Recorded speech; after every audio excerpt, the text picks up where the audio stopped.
bodi yangu ya ushauri ya kitongoji, ambacho kwa mujibu wa kanuni kwa mamlaka katika mamlaka za miji midogo, ukiteuliwa na kuwa mwenyekiti wa kitongoji, umepewa nafasi ya kuteua watu watatu kuwa washauri wako miongoni mwa wananchi na mtu mmoja kuwa katibu wako atakaye kusaidia uandishi wa mambo mbalimbali katika shughuli za utendaji wa kitongoji. Ndugu zangu, habari za leo, habari za mwaka mzima. Nimekuja hapa, naona mama zangu hapo. Kija hapa nikimwona Mwalimu Zawadi nakumbuka mbali sana. Kwa hiyo mama zangu wapo, dada zangu mpo hapa, nisikia fahari na raha sana. Ndugu zangu, mimi ni mwenyekiti wa kitongoji cha kwa Kibosha, lakini Kibosha kwa bahati mbaya hatuna shule ya msingi. Kwa hiyo watoto wa kwa Kibosha wanasoma shule ya msingi Mkambani, wengine wanasoma shule ya msingi Kimere na Golden pia. Sisi Kibosha tumejaliwa kuwa na sekondari ambao kutoka Mkambani, Kimere na kwingine wanakuja pale sekondari kwa Kibosha, shule maarufu, shule ya sekondari. Ndugu zangu, nilikuja mwanzo nikawaambia ya kwamba kwa Kibosha tumeunda dira ya maendeleo ya miaka mitano. Miongoni mwa mambo ya msingi katika ile dira ya maendeleo ni kuhakikisha shule ambazo wana Kibosha wanasoma zinakuwa na ufaulu wa kipekee na wanayake. Tumeingia kumtana na changamoto nyingi, tumepambana nazo kadiri ambavyo Mungu amejalia tumeweza kuzikava katika huo ndani ya mwaka mmoja. Shida ya barabara kubwa kwenda sekondari, tunamshukuru Mungu kwa kiasi chake. Na leo nipe habari njema, mwenyekiti wa shule ile pia, makamu mwenyekiti, zile eneo korofi tunamwaga zege. Na leo hii mafundi wako site. Umbali wa mita 100 tunajenga pale barabara kwa kiwango cha zege.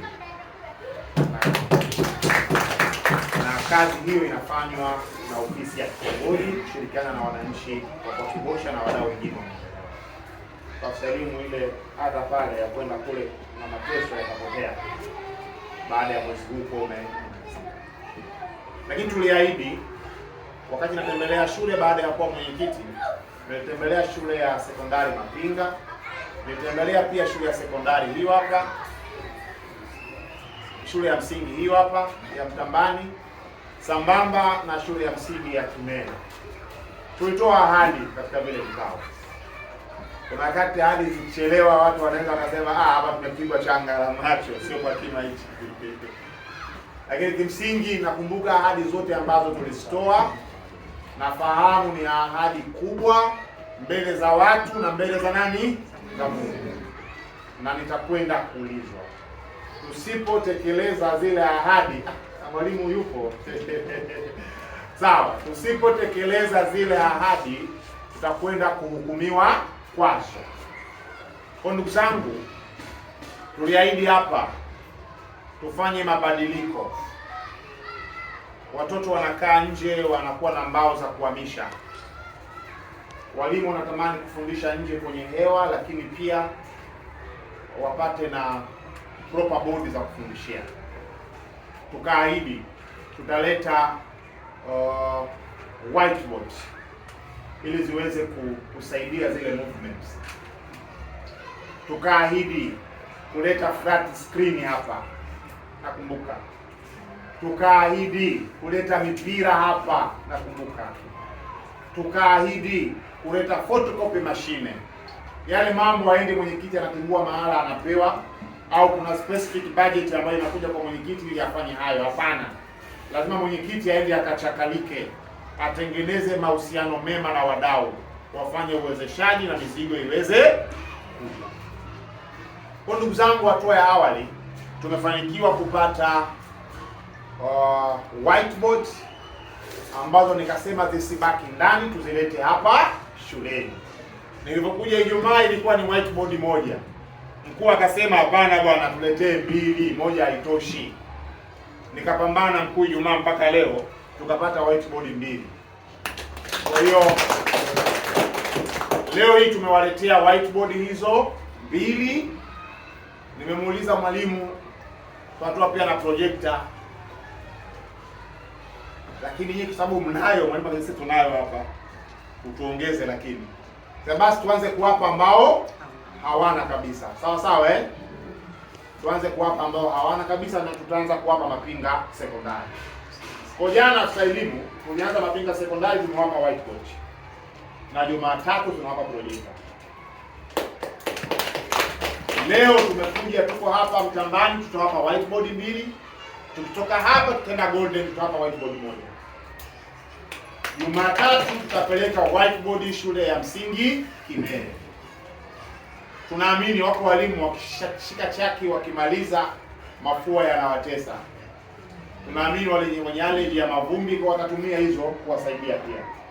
Fahari yetu tusiishie kwenye 2. Fahari yetu tuone kila darasa liwe na whiteboard,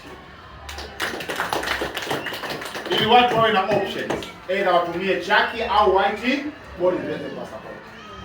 Tukiamini pia zitarahisisha movement za nje. Kwa mwalimu ziko tuzilete hapa au tutazitoe pale nje? Tutazitumia pale. Tutoe pale nje. Sawa, kwa tutazimwaga na biskuti kuja na watoto bwana. Sawa, asante mwalimu. Kwa hiyo hizo sio propaganda, tunazo zimefika hapa. Niwaombe walimu, tunafanya haya yote.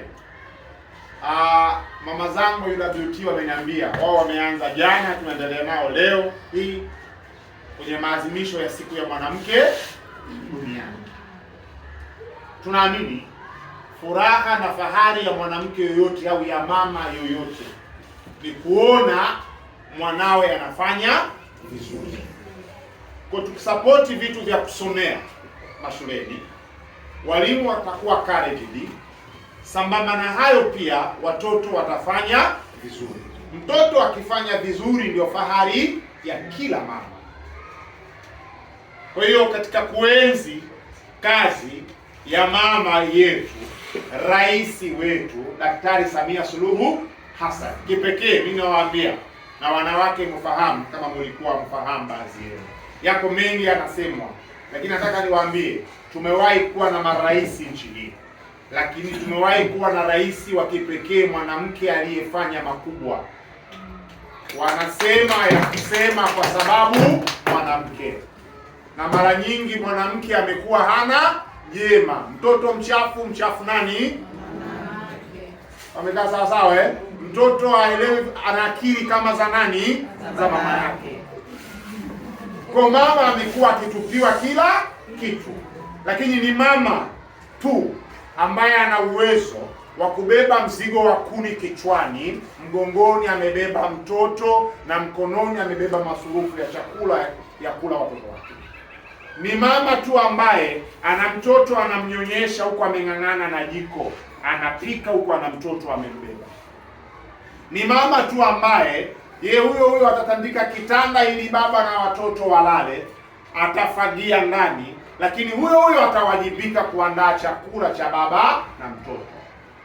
Ni mama tu ambaye mwenye uwezo wa kuwa na huruma na mapenzi ya dhati kwa mwana kuliko yoyote yule duniani. Na limedhihirika wakati Rais Samia anapewa nchi hii, anakuwa rais wa nchi hii. Nchi hii ilikuwa baa zimefungwa, watu hawana hela za kwenda kuspendi baa. Ilikuwa watu wamekopa fedha na kuanzisha kumbi za mikutano, zimegoma, hakuna sherehe inayopelekwa kwenye kumbi za mikutano. Ni nchi hii ilikuwa hoteli zimefungwa, hakuna operation. Barabarani kweupe, si kwa sababu watu hawana magari, kwa sababu hawana uwezo wa kuafodi mafuta na kuendesha magari yao barabarani. Mwanamama alivyopewa nchi hii amefanya maajabu. Leo kila kona watu wamejawa na spendi, mabarabarani magari foreni, barabara hazitoshi, manake watu wana uwezo wa kumudu gharama za mafuta. Kazi hii nzuri ameifanya mama ambaye ni Daktari Samia Suluhu Hassan. Halmashauri ya Bagamoyo miaka 5 iliyopita kabla ya Daktari Samia, fedha ambazo zililetwa kwa ajili ya miradi ya maendeleo zilikuwa ni bilioni 2. Baada ya Samia kuwa rais, tangu amekuwa rais mpaka sasa, fedha ambazo amezileta ni zaidi ya bilioni 10. Zaidi ya bilioni 10. Utashangaa huyu mama namna ambavyo amefanya haya bilioni 10 plus, ukikompea na bilioni 2, nani amefanya makubwa? Sawa sawa, Daktari Rais Magufuli amefanya kwa nafasi yake makubwa kuliko, lakini Rais Samia amefanya kwa nafasi yake makubwa kweli kweli. Ndugu zangu, nawaambia mama huyu anasemwa haya na yale kwa sababu yeye ni nani? Ni mwanamke. Kasoro kubwa ni kwa sababu ni mwanamke. Na mtu akiwa na tabia chafu, tabia ile kama, angalia wewe mtoto wa kiume bwana, acha kuwa kama mama yako. Mtoto akisemwa anaambiwa akiwa leo usiwe kama mama yako. Lakini wakina mama ndio watu ambao leo tunazungumza, ndio wanaoendesha familia nyingi, wakati wanaume akili zao zimestaki, hawawezi tena kuendesha familia. Ni wakina mama ambao wana uwezo wa kukopa kule huku ana deni. Anakopa analipa deni, anakopa analipa deni, baba anapata nguvu na jeuri ya kuitwa yeye baba baada ya mama kutapata. Lakini wanawake hawa pamoja na kufanya haya yote, tabia zote mbaya wanapewa wanawake kwa sababu hawa ni wanawake. Kwa ndugu zangu, niwaambie hayo yote yanajiri kwa mazuri mnayo yafanya. Na Waswahili wana msemo, wanasema mti wenye matunda ndio unapigwa mawe. Sawa sawa ndugu zangu, Sasa na mimi mwenyekiti kijana kuliko wote mapinga. Wengine wamechagua wazee, lakini si ndio kijana? Lakini mimi ndio nimewekwa kwenye kitongoji chenye wajanja kuliko vitongoji vyote. Sawa sawa, Kwa sababu kitongoji changu kina watu 15,000 plus. Kata yetu ina watu 43,000 plus. Sasa nani tajiri wa watu? Si mimi? Si ndivyo? Kata yangu mimi ni sawa na kata ya Kisutu, watu wake wote. Kata yangu mimi zaidi ya watu wa Kisutu. Kitongoji changu mimi cha Kwakibosha, kitongoji cha Kwakibosha ni zaidi ya watu wote wa kata ya Kisutu. Kisutu kuna watu 7,000 plus. Mimi nina watu 10,000 plus. Kitongoji changu mimi cha Kwakibosha ambako mimi ndio mwenyekiti ni sawa na kata yote ya Fukayosi. Sawa na kata ya Makurunge. Sasa ndio kitongoji chenye watu wengi kuliko. Hasa kama napewa mimi, wazee wameniona mimi kijana mwembamba kimbaumbau kwa nafasi hii. Sasa kuna haja ya kuangusha. Lazima niwaoneshe huu mbaumbau, lakini kazi ipo. Sawa sawa, Kwa tutapiga show paka kieleweke. Kwa mama zangu niwaombe, chapeni kazi, sisi tunawatazama, tunawapenda kwa dhati. Tunafahamu ugumu ambao mnaupitia. Lakini tumuungeni mkono kwa dhati Daktari Samia Suluhu Hassan. Ana mapenzi makubwa na nyinyi, na ndio maana katika kulidhihirisha hilo alikuwa anataka kumalizana miaka iliyoisha na miradi ya maendeleo. Bilioni 10 zimeingia Bagamoyo. Ameahidi mwaka huu ni mwaka wa kwenda na maisha ya mtu mmoja mmoja. Sawa sawa, Na sisi ni sehemu ya hao watu mmoja. Kwa ndugu zangu, nichukue nafasi hii kuwaomba kwa dhati, tuchapeni kazi kwa dhati, kila mmoja atekeleze wajibu wake, na sisi tutatekeleza wajibu wetu. Mkuu, mimi napambana. Mimi naenda kuomba hela. Nikipewa hela kwa ajili ya kila ambacho niliomba ahadi, nitatekeleza. Nilikuomba uniandikia andiko, umenipa, sijalitupa. Nahangaika nalo kuomba. Nimepata hizi mbao 2.5 times 2 500,000 tumeleta hapa. Wewe ulikuwa huko wakati napewa. Nilikuwa na uwezo wa kuila. Si hili kwa sababu na wajibu wa kufanya uadilifu. Haya, wako rafiki zangu wanajitolea, walimu wawili. Wako wapi huko? Wako hapa ndani. Anauguliwa Mkuu, pia walimu hawa niliwaahidi. Nikasema leo nikaenda kwenye kikao bila kuona walimu hawa na niliwaahidi, na hisi nitaumia. Niende niwaache kama walivyo, sio poa. Kwa na mimi nimewaandalia kizawadi kidogo hichi cha waliofunga Ramadhani basi watapata iftari ya Ramadhani, na waliofunga Kwaresma watapata iftari ya Kwaresma. Kwa uchache walao kila mmoja apate shilingi 50. Moja, mbili, tatu, nne, tano, sita, saba, 8, 9, 10. Kwa mwalimu, hii tunakupa wewe, lakini naomba umpatie na mwalimu mwenzio ile nusu yake. Ndio mwalimu,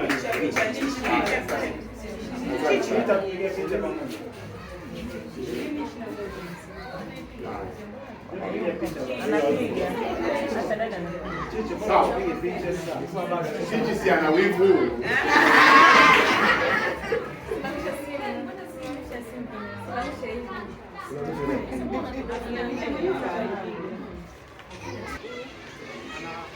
Hapa nguvu viongozi mbalimbali na tunataka hapa na anafikia makofi haya. Pia hata wenyewe wanafunzi hakikisheni kwamba tunafunza hivi saa kutumika, hakikisheni mkitoka kwa usalama.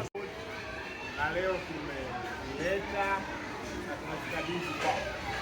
Kwa hiyo karibu sana, ziko mbili hizi zote kwa ajili ya kusaidia kusini kama. Asante.